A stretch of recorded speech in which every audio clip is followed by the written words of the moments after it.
Serious, what happened that time you saw the fury of the patient man? My grandfather is a nice, funny, flirty guy, was an exec at a manufacturing business after being the third employee. Everyone gets along with him, and he was fairly well off in my small town. One day my cousin and I are helping him with some work, and we go to the store. There is a lot of poverty in my hometown and one of the poorer families was at the store. My cousin makes some comment, he was kind of a crap at this point, about them being poor and what were they doing at the store because they couldn't buy anything or something along those lines. My nice grandfather grabs him and slams him against a wall and says, "Nothing in your life makes you better than them. Right now, I'd rather have them by me than you." He then makes my cousin go apologize and my grandfather announces my cousin will pay for whatever they're getting. He makes my cousin work off the expenses for him to prove a lesson and now that cousin is a stand-up social worker specializing in poverty, abuse, and rehabilitation. Only time I have ever seen my grandfather be aggressive. He clearly set that little bastard more than straight. Some say Nocthermal's cousin still helps the poor to this very day. Me and a few of my friends used to frequent a pub in my hometown. It was a small place in the town center, a traditional English pub, complete with attractive barmaid and consistent regulars, us included. Every time we were in there, a guy would be sat at a bar, on his own, with a half a bitter. He'd occasionally join the banter, but was never loud or drunk. He was a nice bloke, always said hello and smiled. We knew him only as Ray. Now Ray was about 60, bit fit, not big, just a normal looking guy, a few forearm tattoos, pretty standard for the north of England in the 90s. One Saturday afternoon, me and 4 of my friends were having our usual couple of drinks. As it was Saturday there was a football match on. 3 away fans walk into the pub, already a brave move, but this is a friendly place. Everyone eyes them suspiciously but carries on drinking. They walk to the bar and immediately start being horrible to the barmaid, making lewd comments, complaining loudly about the beer etc. Ray looks at these 3 guys and says, "No need to be rude boys, she's here to do a job." Cue a stream of verbal abuse from the away fans. "Shut the frick up granddad, what you gonna do about it etc." The regulars are having none of this. Everyone, me included, stands up and stares at these idiots. Ray turns to everyone and just says, "Sit down lads, I'll deal with this." Turns to the away fans, "You 3, outside, now." These 3 guys, obviously there for a fight anyway, are all freaking "Come on then granddad, let's go." They all walk out of the bar, and not 20 seconds later, Ray walks back in, without a word, sits back on his stool and sips his half-a bitter. Curiosity got the better of us so we all ran outside to see complete carnage. 2 guys out cold on the pavement, one on his backside with blood pouring out of his nose. It turns out that Ray was ex-sass, and the barmaid was his daughter. That went from 0 awesome in an instant. Working in an auto parts warehouse, one of our managers was a very quiet, collected person. One particular day some of the orders were wrong and the ordering system was malfunctioning. He calmly goes out back, starts up a forklift and rams it full speed at a huge stack of wood pallets. He must have thrown it in reverse and repeated this about a dozen times, raising and lowering the forks appropriately. Everyone stopped working to watch as every last pallet was destroyed. When there was only a pile of wood scraps left, he turned off the lift and calmly walked back in and continued working as if nothing happened.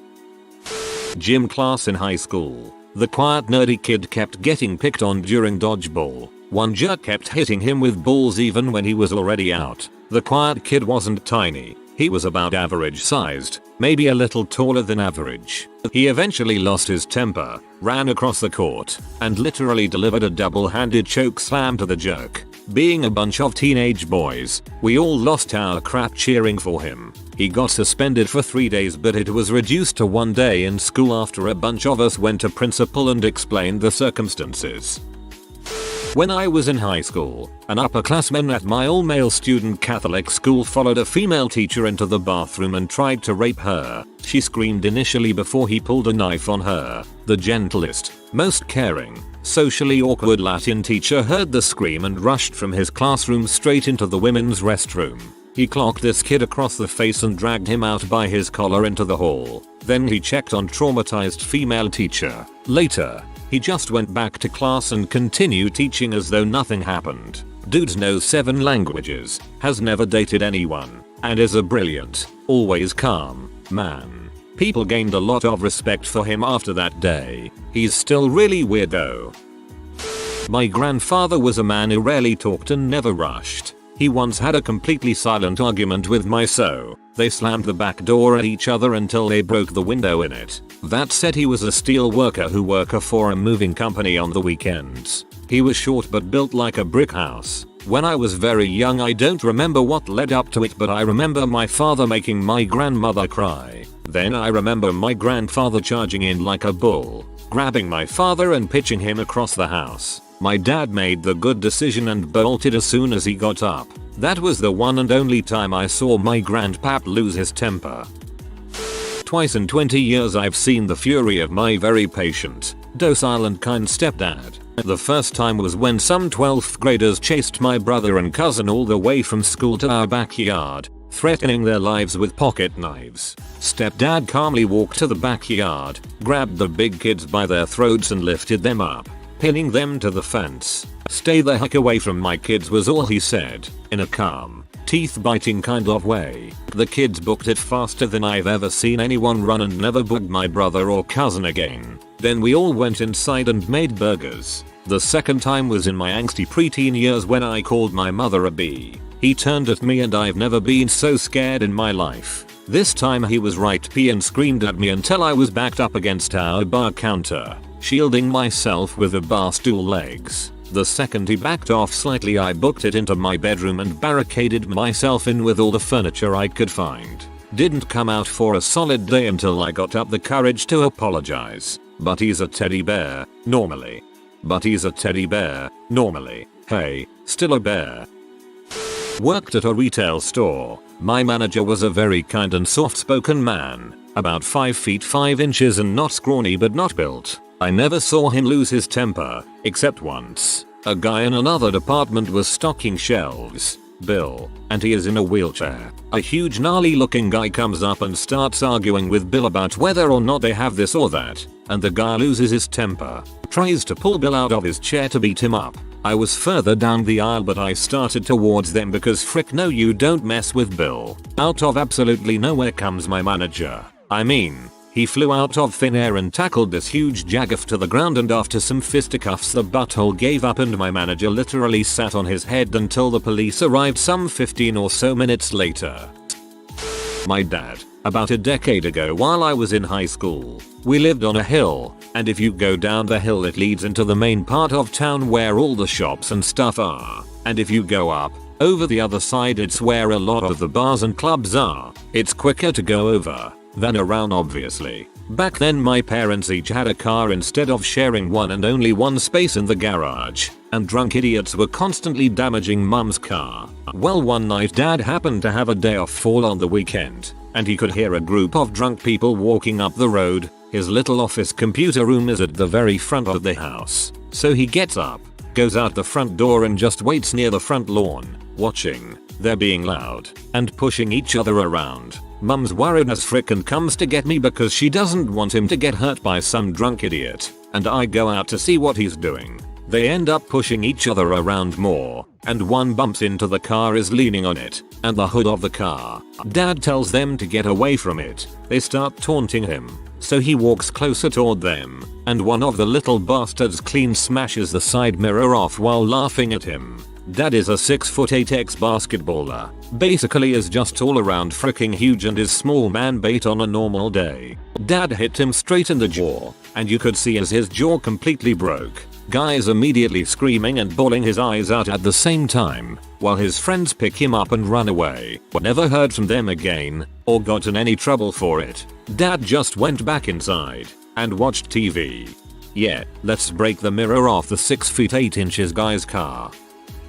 I worked with this theater director who was well known for being one of the nicest and most intelligent people you can meet. But there was one actor in this show who was a grade A pain in the butthole. She would constantly be late for rehearsals. Once she didn't show up at all. The reason was her girlfriend was in a car accident. But the problem was she didn't tell the stage manager, director, or anyone she wasn't coming. We found out through Facebook. This was a show with some deaf cast members and some hearing actors who didn't know ASL had to do some signing. So we brought in an ASL instructor. This woman though did know some ASL and thought she knew better than the college professor and would constantly try to correct her. We were doing spacing rehearsal in one of our touring spaces with very limited time. This is 2 months into the rehearsal process and the director has finally had enough of her having a backhanded comment for everything. He adjusts her blocking slightly, just because the space we're in is a bit different. She starts to say something and the director just screams, "The show isn't about you, goddammit." And he throws his script to the ground so that pages fly everywhere. It's the first time any of us have ever heard him yell or curse in anger. She runs off stage crying.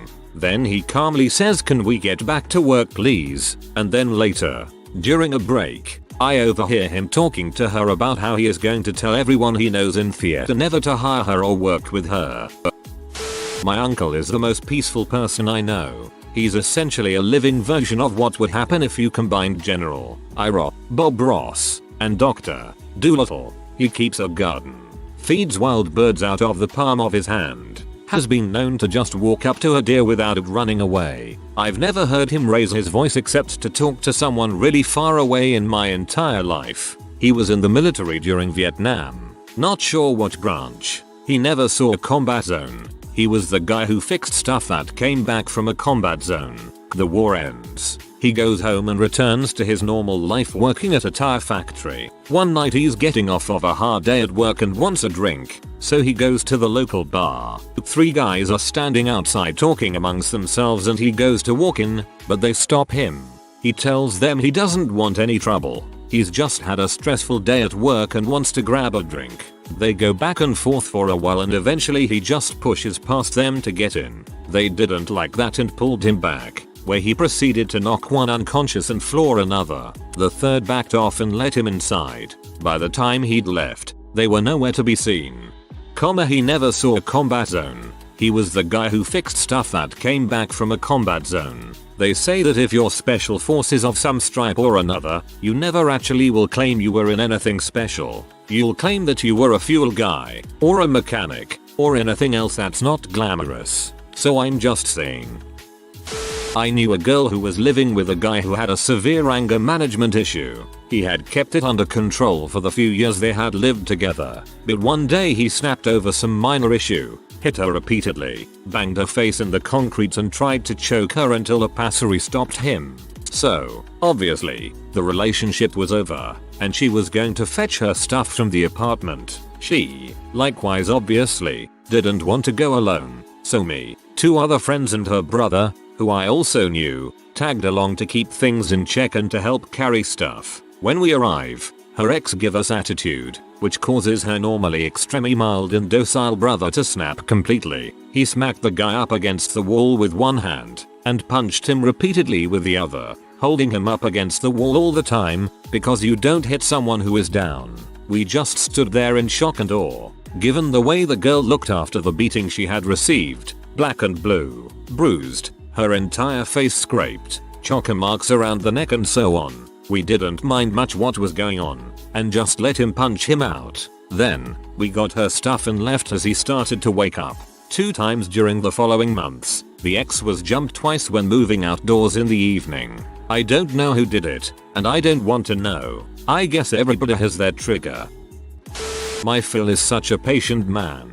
He's quiet, reserved, has a great sense of humor. When my Mill lets him get any words in, my Mill talks a lot. She will ask you questions and when you start to answer she talks over you and tries to answer them herself. It's infuriating and obnoxious. One time she asked me a question and I started to answer her and she cut me off to basically finish my answer for me and starts to ask another question. Lather, rinse, repeat for about 4 questions. Finally my patient, quiet, sits back and watches the world. Phil just explodes on her, basically screaming at her. Mill, oh my god. Let her actually answer the question you asked. Stop interrupting. You never let anyone finish their thought. It was glorious and I almost tackled him to hug him. She still does it, but that day was amazing.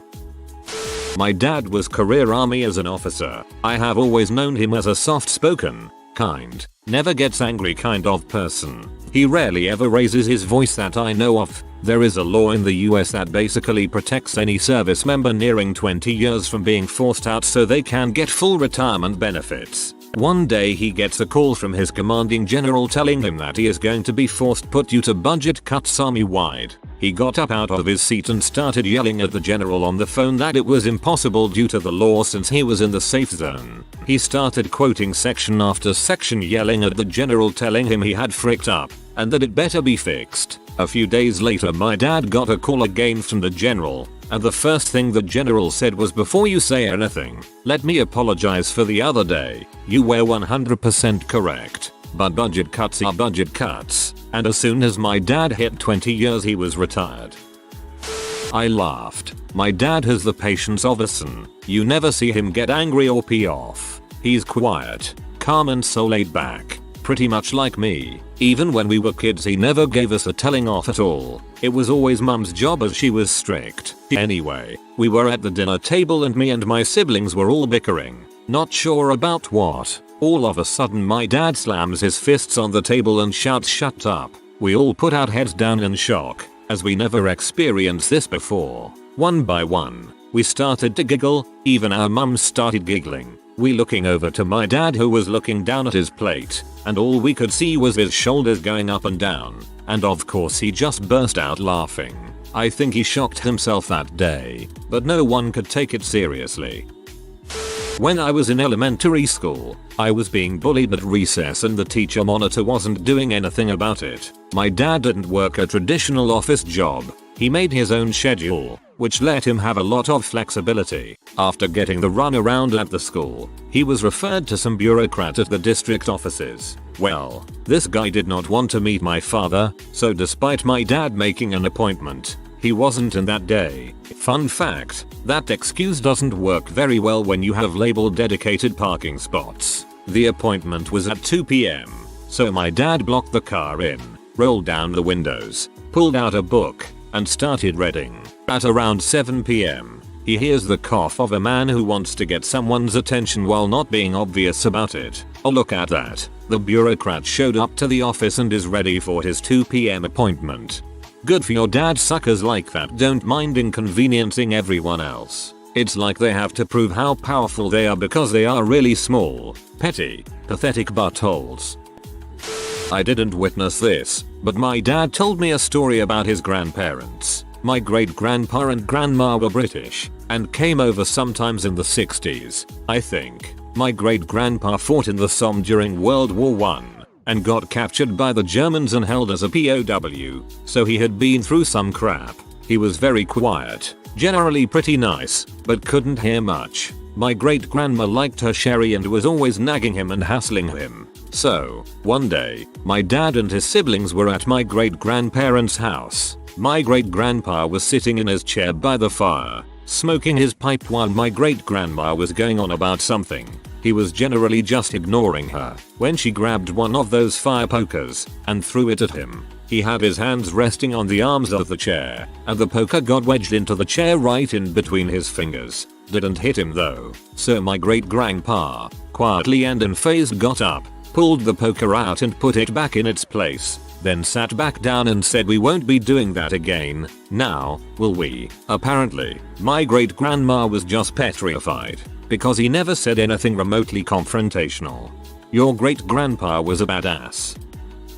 My father, who had a legendary temper and never lost it in front of me, was sued for malpractice by this insane patient and the epitome of ambulance chasing lawyer. We were in the car and we saw the lawyer and my father said, very evenly although boiling with rage, "If you weren't in this car, I'd crash it right into that piece of crap mother." Even today, 40 years later, I believe he would have done it. That was scary. Who won the lawsuit? My little brothers are twins. Fraternal. M is emotional, high-strung, and always getting himself in trouble because he can't keep his mouth shut. P is the exact opposite, very calm, very rational, very quiet. At the time of this story, they were about 10. We lived across the street from the elementary school, and I was out of school, so I'd often chill on the front porch with a book and keep an eye on the kids across the street. One day, I hear M's voice start to spin up. I look up and he's facing down some kid, red in the face and about a step from swinging or crying. I'm not sure which. I get up and start to head over, and I've just stepped onto the grass across the street when M's antagonizer says, quite clearly, your birth certificate was an apology letter from the abortion clinic. The twins know what an abortion is. M goes silent, shocked and hurt, and tears start to well up in his eyes. I'm furious, and a teeny part of me is laughing, because holy crap that one was new. But before I can say anything, here comes P with a flying punch straight to the side of this kid's head, knocked him right on his butt. M is shocked out of his tears. I'm flabbergasted over watching a 10-year-old perform an absolutely beautiful airborne sucker punch. P stands over the kid, practically snarling until I make it up to them. The kid sees P is distracted by me walking up and takes off. I march the twins back home. I'm kinda proud of you, dude, I tell P. Sticking up for your brother like that. P gives me the flattest look I have ever seen on a child. I wasn't protecting him, he says. That's my birth certificate, too. I wasn't protecting him, he says. That's my birth certificate, too. Stone cold. Greg vs Jimmy. This one guy who was in our year at school was gigantic. We'll say his name was Greg. Greg hit 6 foot tall at the age of 15 and had a beard coming in a few years before that. He was intimidating as heck, but he was the nicest guy I'd ever meet. I still have a ton of time for him all these years later. Genuine model of a good person. Anyway, he was being teased all year by this other boy. Let's call him Jimmy. Jimmy had some self-esteem issues and used to pick on younger kids constantly. But when he set his sights on gentle Greg knowing he wouldn't retaliate, it got interesting. Jimmy was rarely in school but would still hang about the school gates with about 6 or 7 pals waiting for Greg to appear, then bolt when he finally did. One weekend, we were all out street drinking, as you do, and Jimmy and company jumped Greg. Greg went mental. A couple of Jimmy's pals held us back while Greg managed to knock 4 of the guys clean out before they brought him down. It was like watching the Hulk fight. Jimmy obviously bolted before the actual fighting began. The next Monday at school he was back to his usual self again, or so it seemed. I didn't witness the next part myself, but I wish I did. Greg hit Jimmy with an uppercut so forceful that he was launched across a school desk and was advised to leave education.